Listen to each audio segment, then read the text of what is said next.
Let me tell you a quick story. Many times when I tell people this story, it looks as if I am lying because the story seems too good to be true.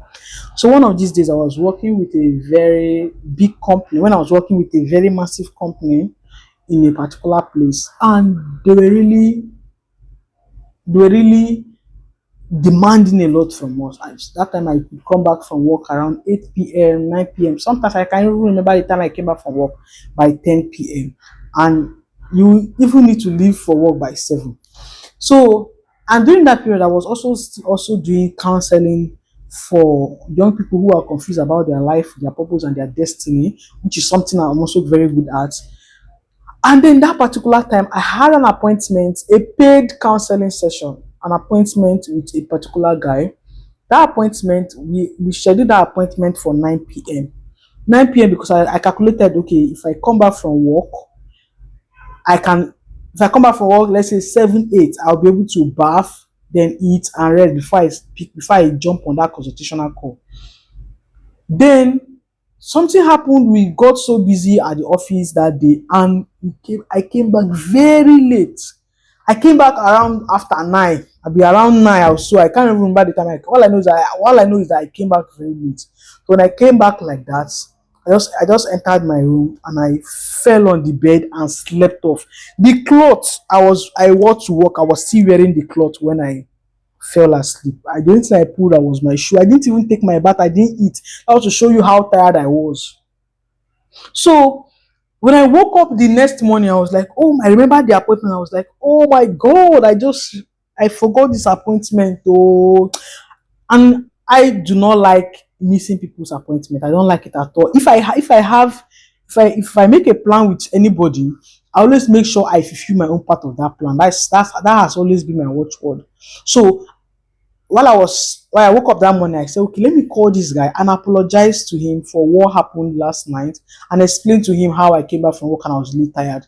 As I took my phone and I dialed his number, the first wait, I told you that this story looks too good to be true. A lot of people do not believe me when I say this story, but it happened in my life, and there's nothing that will make me to stop sharing it.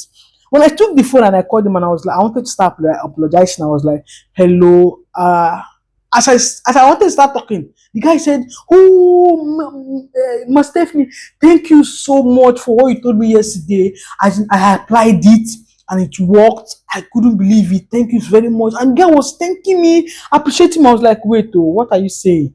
He said, yes, now when we had the call yesterday, after we had the call yesterday night, I quickly went and implemented what you said. I tried this other one, I tried this thing, and it worked. I want to thank you. I didn't know it was going to work this fast. This was the guy telling me now.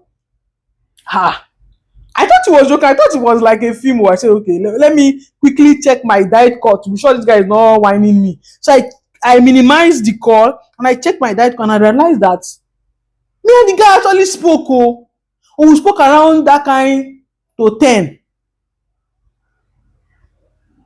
And the call was even up to 3 minutes. Jesus Christ. Which kind of sleep was I sleeping?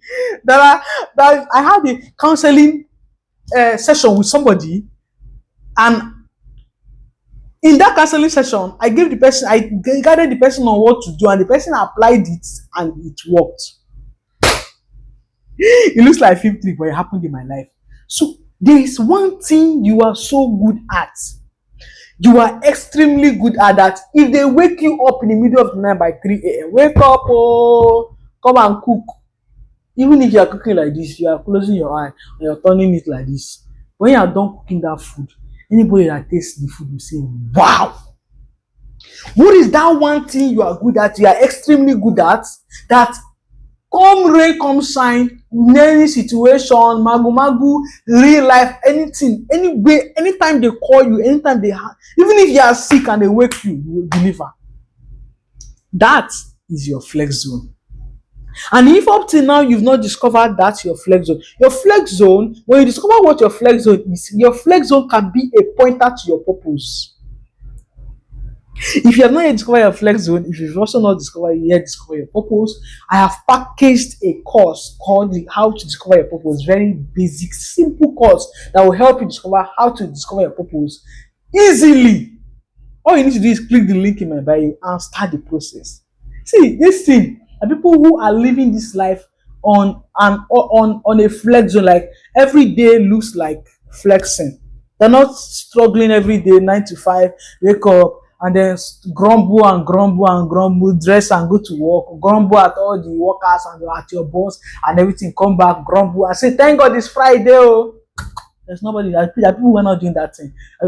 Some of us are living in our flex zone, doing what God has called us to do, effortlessly, stressless, living beautiful life. Click the link in my bio and okay. In the comment box, I need you to tell me what is your flex zone. If you discover yours, and if you've not discovered yours, run to the link in my bio and get your course. Bye.